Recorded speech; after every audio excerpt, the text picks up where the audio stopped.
नमस्कार दोस्तों। पिछली कक्षा में हमने ऐतिहासिक काल का प्रारंभ किया था, जिसमें हमने 4 प्रश्नों को किया था। इसमें हमको प्रश्न नंबर 5 से जो है करना है। तो प्रश्न नंबर 5 है, बिहार का कौन-सा प्राचीन राज्य आरंभ में बहुत दिनों तक आर्यावर्त से बाहर तथा अनार्य जाति के लोगों का आवास रहा था? तो इसमें जो हमारा उत्तर हो जाएगा, वो हो जाएगा मगध।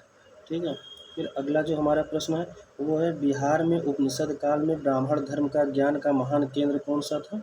तो इसमें जो हमारा उत्तर हो जाएगा, वो विदेह हो जाएगा। ठीक है। विदेह राजा जनक के प्रसिद्ध दार्शनिक थे। यह राज्य व्याकरण, साहित्य तथा दर्शन शास्त्र का महत्वपूर्ण केंद्र था। ठीक है। अथर्ववेद में व्रात्य शब्द का प्रयोग किस राज्य के लोगों के लिए किया गया है?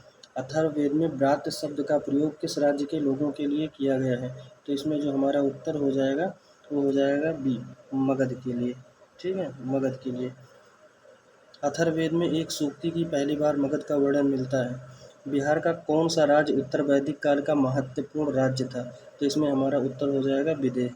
ठीक है। अगला है, बिहार के भौगोलिक क्षेत्र की चर्चा सर्वप्रथम किस साहित्यिक रचना में मिलती है? डी, शतपथ ब्राह्मण में। किसमें? शतपथ ब्राह्मण में। अच्छा, बात करते हैं शतपथ ब्राह्मण की। तो शतपथ ब्राह्मण जो हमारा था, जो शतपथ ब्राह्मण था, यह यजुर्वेद का भाग था। किसका भाग था? यजुर्वेद का भाग था। किसका? यजुर्वेद का। शतपथ ब्राह्मण यजुर्वेद का भाग था। और शतपथ ब्राह्मण की रचना किसने की थी? तो याज्ञवल्क्य ऋषि ने की थी। किसने? याज्ञवल्क्य ऋषि ने। याज्ञवल्क्य ऋषि ने। ठीक है, याज्ञवल्क्य ऋषि ने की थी। और बात करें तो इसमें जो है विदेहमानों की चर्चा की गई है। किसकी? विदेहमानों की चर्चा की गई है। और जल प्लावन तथा मत्स्य अवतार का उल्लेख किया गया है। श्रेष्ठ ब्राह्मण वेद बताया गया है।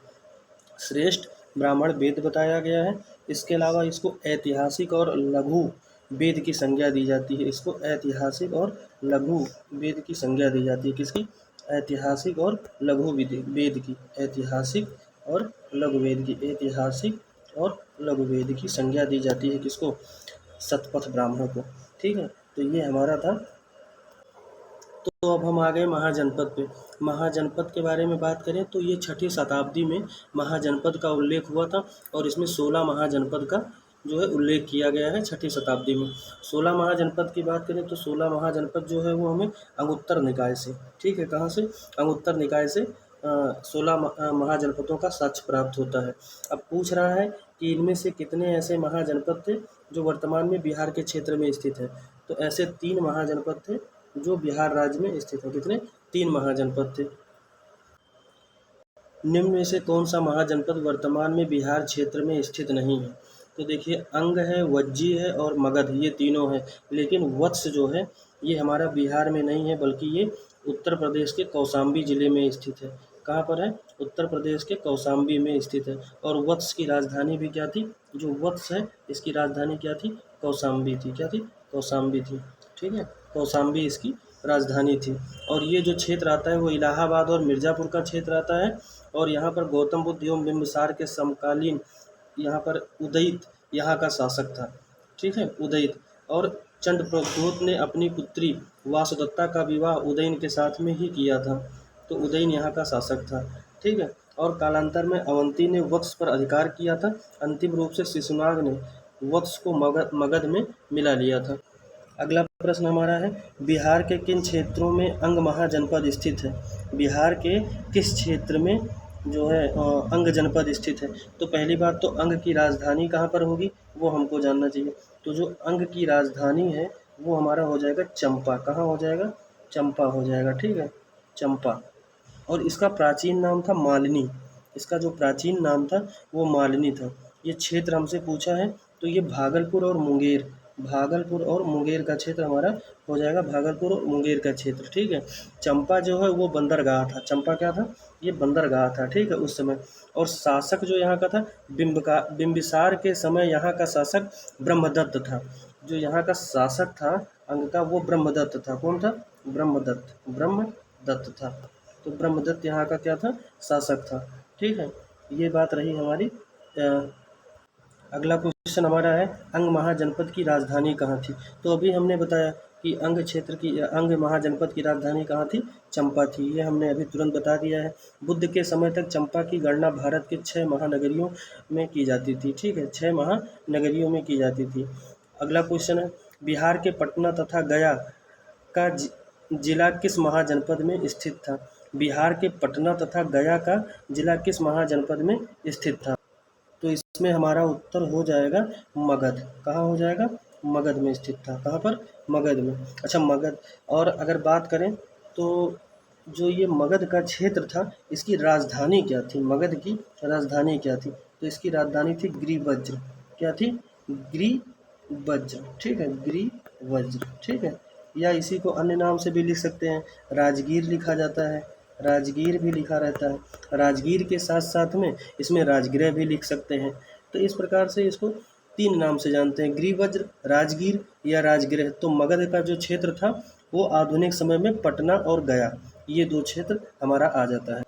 अगला हमारा पूछ रहा है, मगध महाजनपद की राजधानी क्या थी? तो अभी हमने ऊपर ही बता दिया है कि मगध महाजनपद की राजधानी क्या थी? गिरिवज्र या राजगीर थी। ठीक है, तो इसमें कोई दिक्कत नहीं होना चाहिए। अगला क्वेश्चन है, मगध और अंग महाजनपद को कौन सी नदी पृथक करती है? तो कौन सी नदी हमारी करती है? चंपा नदी। कौन सी? चंपा नदी। और अंग की जो राजधानी थी वो भी कहाँ थी? तो चंपा थी। ठीक है, अगला क्वेश्चन हमारा है, बिहार में स्थित कौन सा महाजनपद 8 राज्यों का एक संघ था? बिहार में स्थित कौन सा महाजनपद था जो 8 राज्यों का एक संघ था? तो इसमें हमारा जो उत्तर हो जाएगा वो तो हो जाएगा बज्जी थी। लेकिन अगर बात करें कि 8 गणराज्यों का जो संघ था, इसमें कौन कौन से प्रमुख थे? तो इसमें प्रमुख 3 थे। कौन कौन से थे वो 3? विदेह थे, एक तो विदेह था। क्या था? विदेह था। ठीक है, लिच्छवी था। ठीक है, लिच्छवी था। और एक अगर बात करें तो वज्जी। कौन सी? वज्जी। तो ये 3 तो प्रमुख थे। इसके अलावा यहाँ पर प्रमुख शासक जो था वो चेटक था। और 8 जो थे वो कौन कौन से थे? तो विदेह था, वज्जी, लिच्छवी, ज्ञात्रिक, कुंडग्राम, भोज, इक्ष्वाकु और कौरव। इतने जो थे ये 8 संघ। अगला क्वेश्चन पूछ रहा है कि वज्जी संघ में निम्नलिखित में से कौन सम्मिलित नहीं है?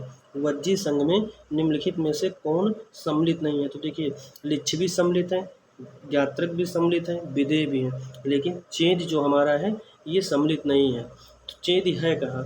तो चेद की जो राजधानी थी वो सोथवती थी। क्या थी? सोथवती थी।